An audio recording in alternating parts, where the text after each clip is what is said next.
Vamos a darle inicio a esta declaración conjunta de todos los miembros de UNASUR. Ministro de Defensa Juan Carlos Pinzón, el ministro de Defensa colombiano, les va a dar las conclusiones de esta reunión que tuvo lugar el 14 y el 15 aquí en Cartagena. Ministro, los medios lo escuchan. Bueno, muy buenas tardes.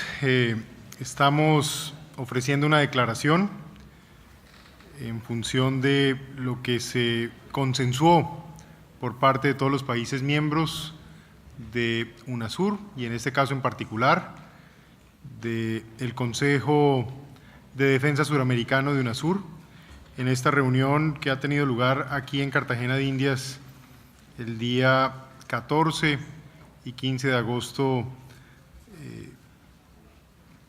de este año. Básicamente lo que nuestros países siguen promoviendo es una convicción muy fuerte en un respeto irrestricto a la soberanía, la integridad y la inviolabilidad territorial de cada uno de nuestros países, la no injerencia en asuntos internos, la autodeterminación de cada uno de nuestros pueblos y el pleno respeto de los derechos humanos. Estos son los elementos centrales y constitutivos de UNASUR. Frente a la reunión, se hicieron algunos acuerdos. Me permito recordarles que venimos trabajando en 4 ejes de acción. El primero, la consolidación de políticas de defensa. El segundo, la cooperación militar, acciones humanitarias y operaciones de paz. El tercero, el desarrollo de la industria de defensa en Sudamérica. Y el cuarto, los temas asociados a la formación y capacitación. Dentro de la declaración hay 7 puntos que podrían considerarse como los principales. Por un lado, los países están de acuerdo en trabajar en la construcción de una política en materia de ciberdefensa. Este es un tema que hoy nos genera un reto común a cada una de nuestras naciones y que demanda ese trabajo integrado. En segundo lugar, está seguir avanzando en todo el proceso de conceptualización de la defensa y la importancia de los recursos naturales que tenemos en América del Sur. Es por esto que se le ha pedido al Centro de Estudios Estratégicos el estudio prospectivo Suramérica 2025 sobre defensa y recursos estratégicos de nuestra región.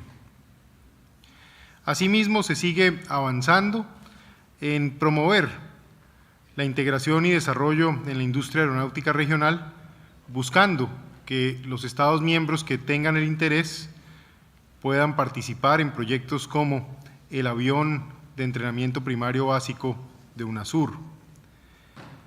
Por otra parte, creo que es importante la decisión de poner en funcionamiento una sala de comunicación regional, precisamente del Centro de Estudios Estratégicos, con su capacidad de videoconferencia y telefonía IP, buscando un poco economía, es decir, haciendo uso de la tecnología, que podamos los países tener la posibilidad de comunicarnos sin necesidad de los costos que implica la movilización de personas.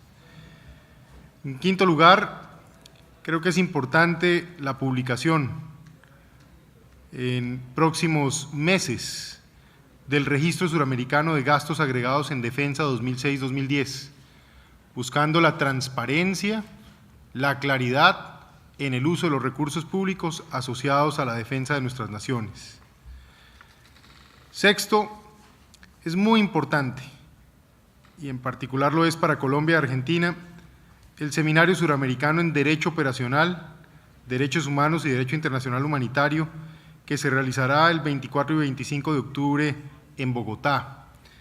Creemos que esto contribuye a seguir elevando los estándares en derechos humanos de nuestras Fuerzas Armadas, pero al mismo tiempo también a tomar experiencia en los retos complejos que deben afrontar los miembros de nuestras Fuerzas Armadas cuando es necesario el empleo de la fuerza. Y séptimo, en 20 de noviembre seguramente podremos estar en Quito en lo que sería la apertura de la Secretaría de la Escuela Suramericana de Defensa de UNASUR. Este es un paso sustancial por parte de este Consejo de Defensa Suramericano, que de una u otra manera busca educación común en asuntos asociados a la seguridad regional, a la seguridad de los países de UNASUR. Con esto terminamos esta declaración, encontrando que venimos avanzando en un plan de acción, venimos dando pasos ciertos y concretos y en buena hora hemos llevado a cabo esta reunión que esperamos sea de conveniencia para la seguridad de los ciudadanos de nuestros países, que es al final de lo que se trata todo este esfuerzo. A todos muchas gracias. Muchas gracias también a todos los medios de comunicación y a todos los ministros y viceministros que nos acompañaron el día de hoy.